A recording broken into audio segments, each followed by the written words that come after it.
Welcome to the Deep Dive. Today, we're really digging into something I think many of you grapple with. How do we actually build real, lasting connections with the people who support our ministries? Right. It's a big one. Yeah. And we've pulled together some really insightful stuff here. It's a mix of, timeless biblical wisdom and very practical modern strategies. A lot of it draws from this resource we found, the Digital Vineyard. Exactly. And think of this as maybe a shortcut.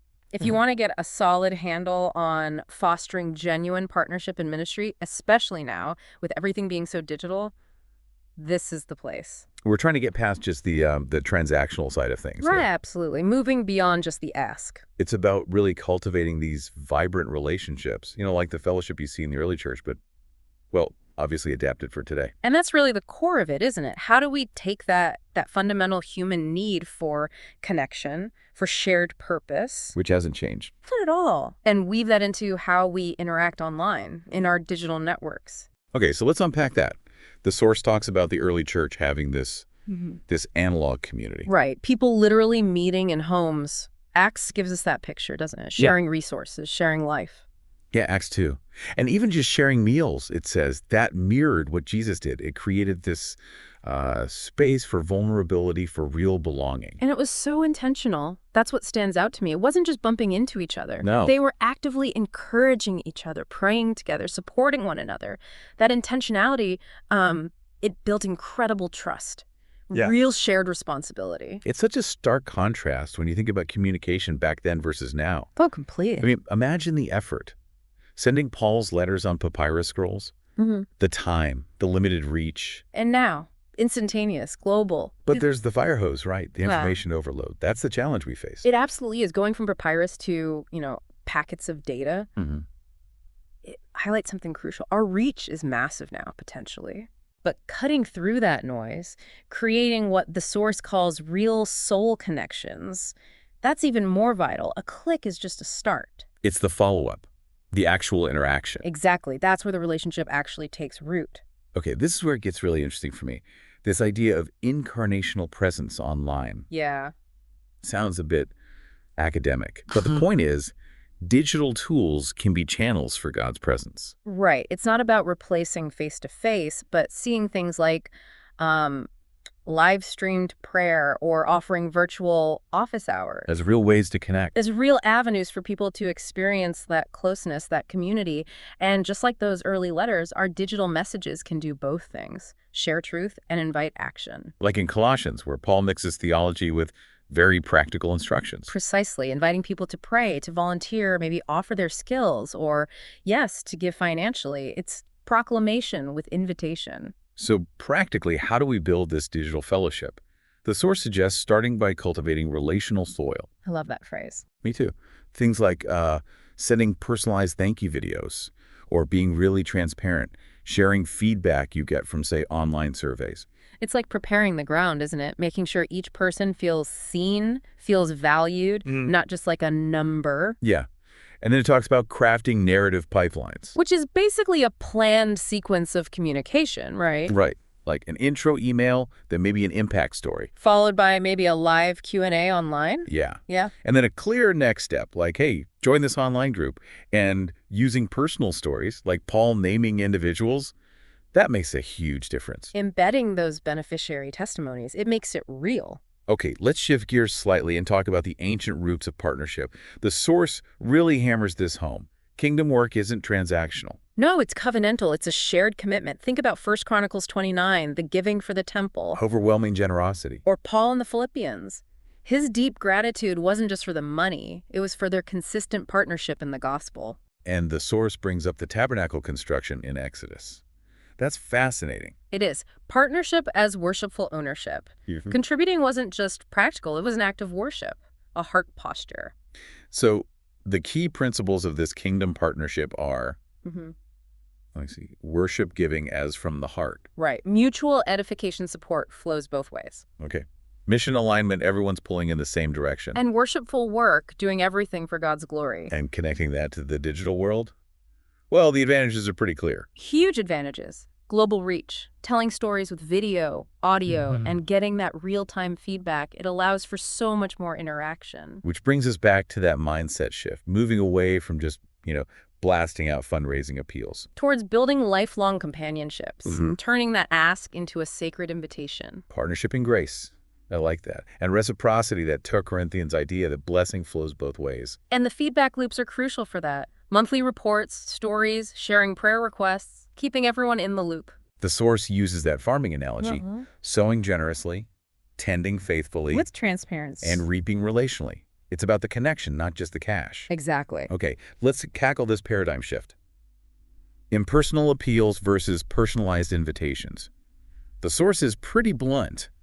Mass announcements can actually erode trust. Yeah, and they miss the mark, don't they? They don't connect with what individual people care about. Right, and it uses the image of the messianic banquet from Luke.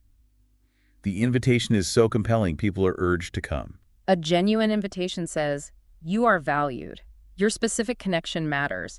Your involvement has purpose. It's not generic. It's personal. So we need that personalized, relevant, timely digital communication. And the framework for that includes things like audience segmentation, tailoring the message. Story-driven content hitting the heart, not just the head. Using multiple channels, relational follow-up quickly, like within 48 hours. And sharing the results, celebrating wins together.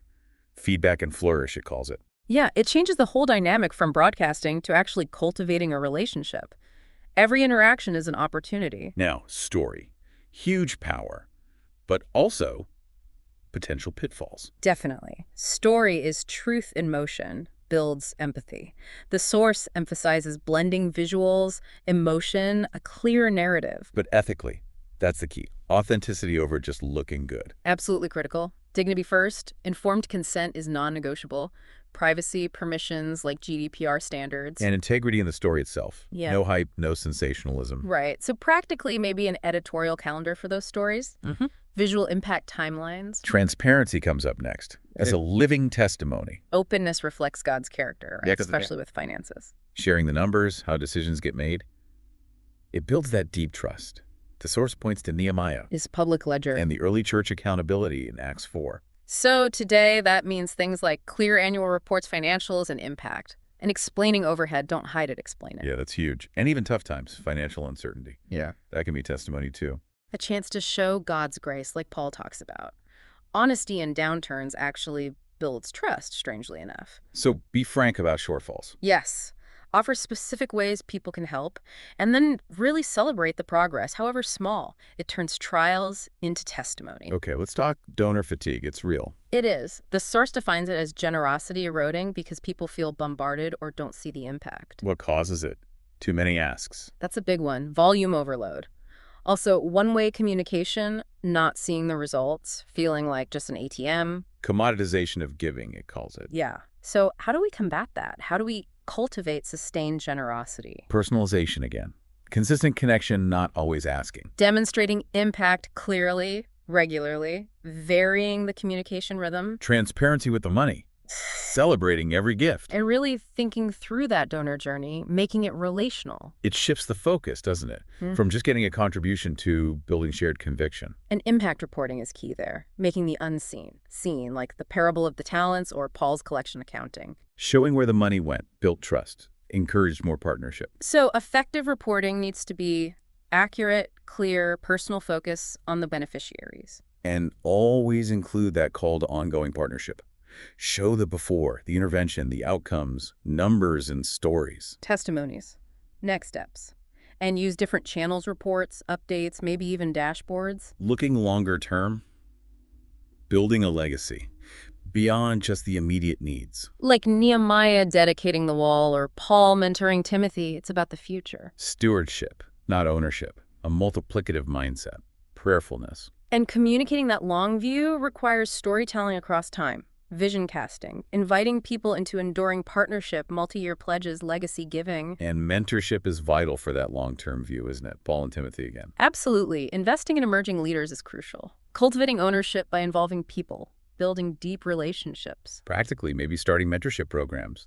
Even inviting donors to support or participate in that. Yeah, imagine the ripple effect as those mentored become mentors. Exponential impact. Underneath all this, though, is the integrity imperative. Non-negotiable. Ananias and Sapphira, Judas, stark reminders. Truth in stories, respect for dignity, financial transparency, accountability, no manipulation. Basic, but essential. And practically, that means accessible reports, regular updates, maybe donor portals for giving history. Make it easy to see. What about funding and uncertainty when things are tight? The source says, trust God's provision. Remember Abraham, the Israelites, the widow, the early church's generosity. Paul's partners in Philippi. Right. So prayer first planning, keep casting the vision, see the budget as a faith projection, be transparent. It really all boils down to that shift again, Yeah. an invitation over transaction. Moving from I need to come with me, like that banquet invitation. Story is sacred currency, understanding that life cycle. Vision, engagement, stewardship. And it wraps up with this fundraising rule of life. Pray, plan, pursue. Framing fundraising is a sacred calling. Exactly. Pray rooted in dependence like Nehemiah.